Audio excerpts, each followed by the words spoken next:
Are you feeling really tired as a substitute teacher and feel like you just want to quit, or you just feel overwhelmed and just exhausted, no matter if you were a long-term sub or you are just a day-to-day sub? Today's topic, we are going to be talking about burnout. So before we start, hi, I'm Alexa. I'm a substitute teacher mentor where I teach substitute teachers how to have confidence in the classroom and so that they could be the most requested sub in their district. So first, what is burnout?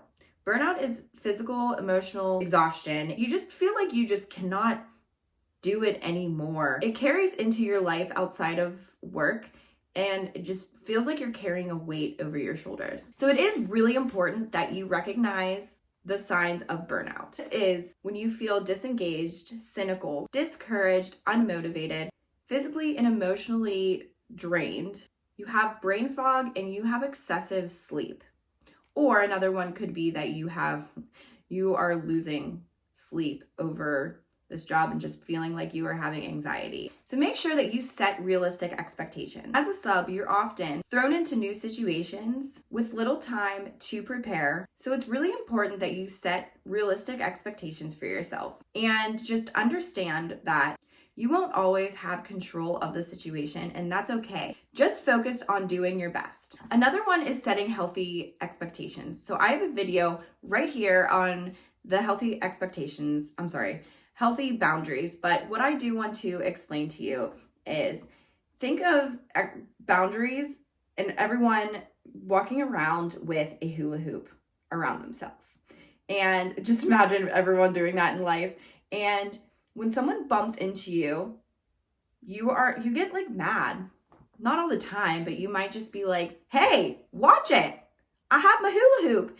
And they keep doing that. And you're getting madder and madder and madder. And next thing you know, you explode because they walked all over you. They walked in your space area and you're just like, what the heck? That's what boundaries are. So boundaries are setting yourself up for success so that you can go along with your day.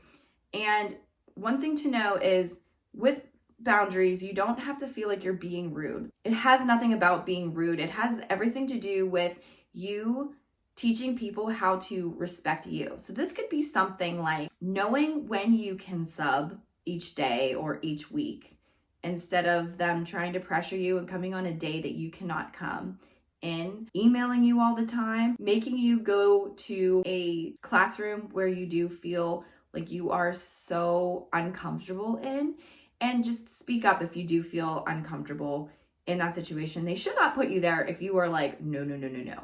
Make sure that you prioritize self-care.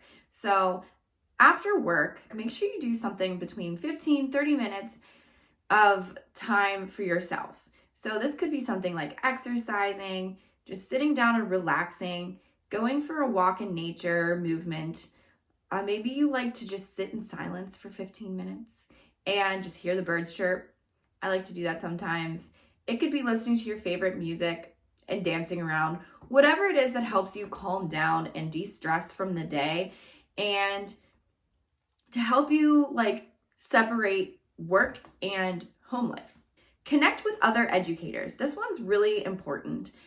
And I think a lot of the times as subs, especially if you're new, or maybe it's a school that you just don't feel comfortable at, we tend to like stay to ourselves, and you definitely do not have to do that.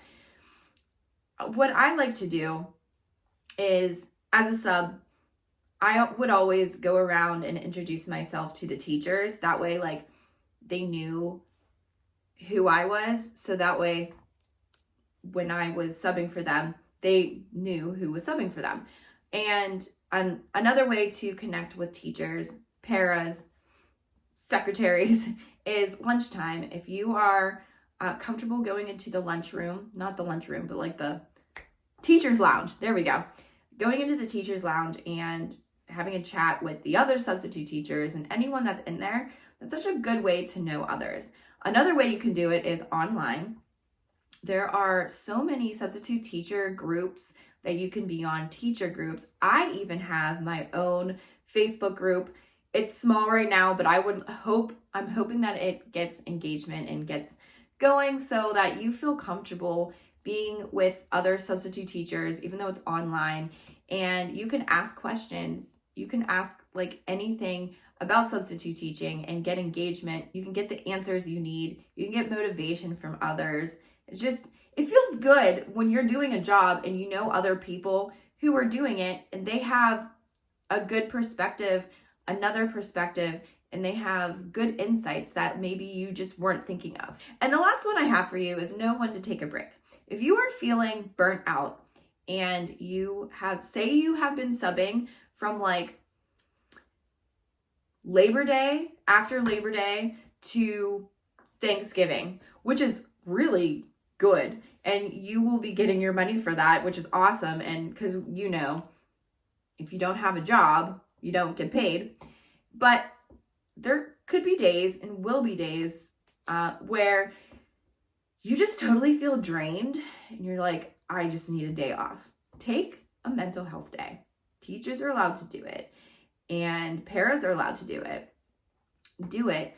What a mental health day does is just help you reset and recharge so you can be good and present in the classroom when they need you to be. Also, during the day, if you are needing a break and you are able to have that break when you have a planning period, as a day-to-day sub I'm talking to,